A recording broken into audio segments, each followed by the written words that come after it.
Sir friends, तो बहुत बहुत स्वागत करता हूं आपके अपने YouTube channel speaking and tricks पर। फ्रेंड्स, आज की वीडियो में देखेंगे अलंकार, जो कि आपके लिए मोस्ट इंपॉर्टेंट है बोर्ड एग्जाम के लिए, या फिर अगर आप 9th में पढ़ते हो, 10th में, या फिर 11th में, या फिर 12th में, सभी के लिए बहुत ही ज़्यादा इंपॉर्टेंट होता है। और इसको हम यहाँ पे जानेंगे बहुत ही आसान तरीके से, और इसको हम शॉर्ट ट्रिक से देखेंगे कि ये कितने प्रकार के होते हैं, और इसमें हम बहुत ही ईजी एग्जाम्पल्स को देखेंगे और यहाँ पे बहुत ही ईजी तरीके से इसको समझने वाले हैं।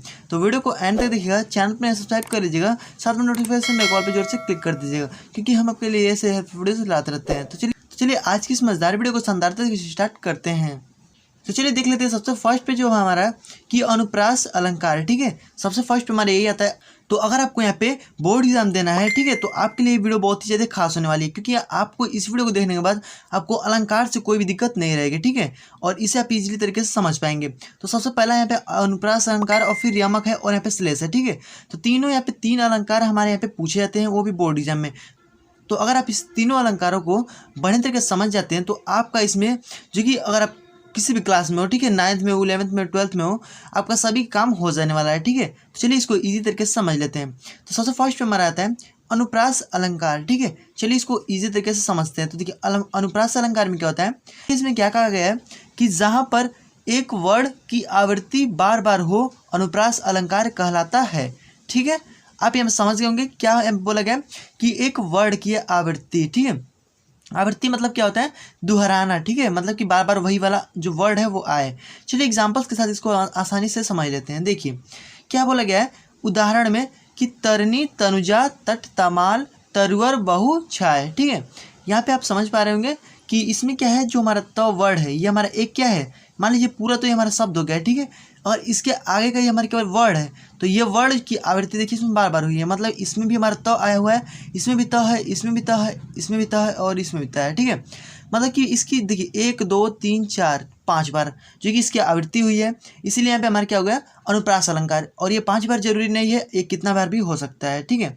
तो ये हमारा आप समझ गए होंगे कि अनुप्रास अलंकार क्या होता है, जहाँ एक वर्ड की आवृत्ति बार बार हो, वो हमारा अनुप्रास अलंकार कहलाता है। चलिए अब नेक्स्ट देख लेते हैं। तो हमारा यमक अलंकार, और आपको इसमें कहीं भी डाउट हो तो आप कमेंट कर सकते हैं।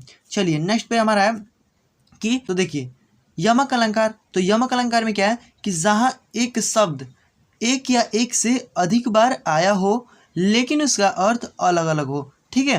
तो देखिए इसमें क्या बोला गया, एक शब्द, शब्द मतलब कि ये पूरा वाला शब्द, ठीक है।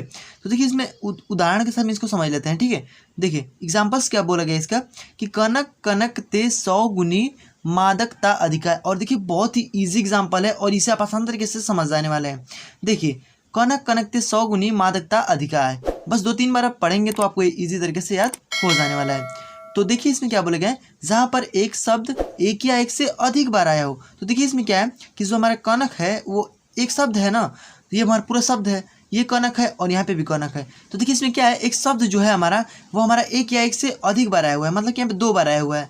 यहाँ पे एक कनक है और ये भी एक कनक है, तो मतलब 2 बार हमारे यहाँ पे कनक आया हुआ है। तो अब देखिए अब इसमें बोला गया है कि लेकिन उसका अर्थ अलग अलग हो, ठीक है। तो देखिए इसका अर्थ अलग अलग है, दोनों का अर्थ जो है वो अलग अलग है।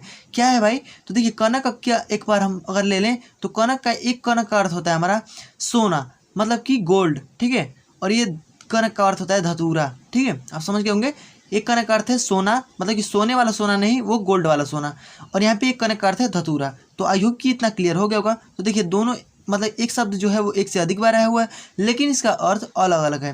तो आई होप ये यमक अलंकार भी आपको इजीली क्लियर हो गया होगा। अब चलिए नेक्स्ट देख लेते हैं श्लेष अलंकार।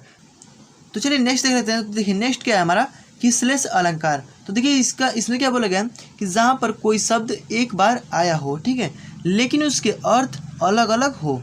इसमें क्या बोला गया है कि एक जो शब्द है हमारा, मतलब कोई भी शब्द ले लीजिए, वो हमारा एक ही बार आया है, लेकिन उसके अर्थ क्या है वो अलग अलग है।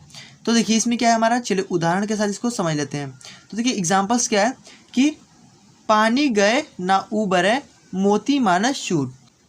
देखिए क्या बोला गया इसमें कि पानी गए ना उबरे मोती मानस चून, और अभी से 2-3 बार पढ़ते हैं तो आपको इजीली क्लियर हो जाने वाला है। तो देखिए इसमें क्या है कि जो हमारा पानी है ना, इसका मोती के संबंध में, मानुष के संबंध में, और चून के संबंध में, सबका इसका अलग अलग अर्थ है, ठीक है। अगर इसी का पानी का संबंध, और देखिए मोती के संबंध में अगर लेना पानी का संबंध, तो यहाँ पे चमक हो जाएगा। मतलब कि देखिए इसमें क्या है कि पानी के संबंध में अगर मोती का अर्थ लेना तो यहाँ पे हमारा चमक हो जाएगा, ठीक है। मतलब कि एक बार मोती की अगर जो पानी है मतलब जो चमक है वो उतर जाए तो उसका कोई भी मतलब नहीं रह जाता है।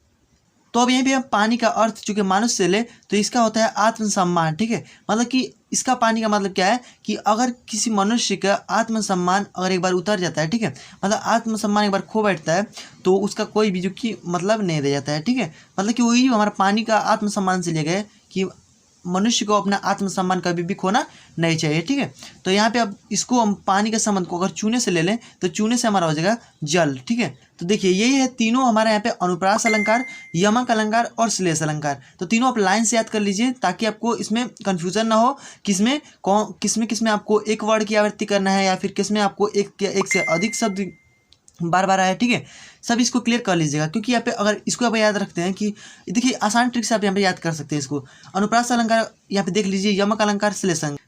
तो देखिए इसमें आप लाइन से देख लीजिए, अनुप्रास अलंकार को देखिए, यमक अलंकार को देखिए और फिर श्लेष अलंकार को देखिए। मतलब तीनों को लाइन से देखिए और यहाँ पे एक बार इसको याद करिए पहले कि जहाँ पर एक वर्ड की आवृत्ति बार बार हो, ठीक है। इसको याद कर लेने के बाद फिर नेक्स्ट वाला आप तुरंत याद करिए। तो तुरंत वाला हमारा क्या हो जाएगा कि यमक अलंकार। यमक अलंकार में क्या बोला गया है कि शब्द मतलब कि एक शब्द एक या एक से अधिक बार आए, ठीक है। इसमें आप ऐसे याद कर लीजिए, एक शब्द मतलब कि एक या एक से अधिक बार आए तो हमारी यमक अलंकार है। और वही थर्ड में और आप इसको लाइन से अगर याद करते हैं तो आपको इन दोनों में कोई भी कन्फ्यूजन नहीं होता है। वैसे ही मैंने एक और जो कि वीडियो मतलब कई मैंने अपलोड किया था कई महीने बाद का है, ठीक है। तो उसमें बहुत सारे ऐसे कमेंट आ रहे थे, उनको को डाउट हो रहा था यमक अलंकार और श्लेष अलंकार में। तो आई होप कि वो सारे डाउट आपको इसमें क्लियर हो गया होगा। तो यही है जो कि अनुप्रास अलंकार, यमक अलंकार और श्लेष अलंकार। तो ये आपके बोर्ड एग्जाम के लिए बहुत ज़्यादा इंपॉर्टेंट था। तो आपने आसान तरीके से समझ ही लिया होगा कि अनुप्रास अलंकार, यमक अलंकार और श्लेष अलंकार में क्या क्या अंतर होता है, ठीक है। फ्रेंड्स आई होप कि आपको हमारे वीडियो पसंद आया होगा। पसंद हो तो लाइक कीजिएगा और अपने दोस्तों में शेयर कीजिए ताकि सभी लोग इसको आसान तरीके से पढ़ पाए। और वीडियो अच्छा लगे तो एक लाइक कर दीजिएगा, चैनल को सब्सक्राइब कर लीजिएगा, साथ में नोटिफिकेशन बेल कॉल पर जोर से क्लिक कर दीजिएगा क्योंकि हम आपके लिए ऐसे ही हेल्पफुल वीडियोस लाते रहते हैं। तो फ्रेंड्स मिलते हैं इसके नेक्स्ट वीडियो में, तब तक के लिए गुड बाय, जय हिंद एंड वंदे मातरम।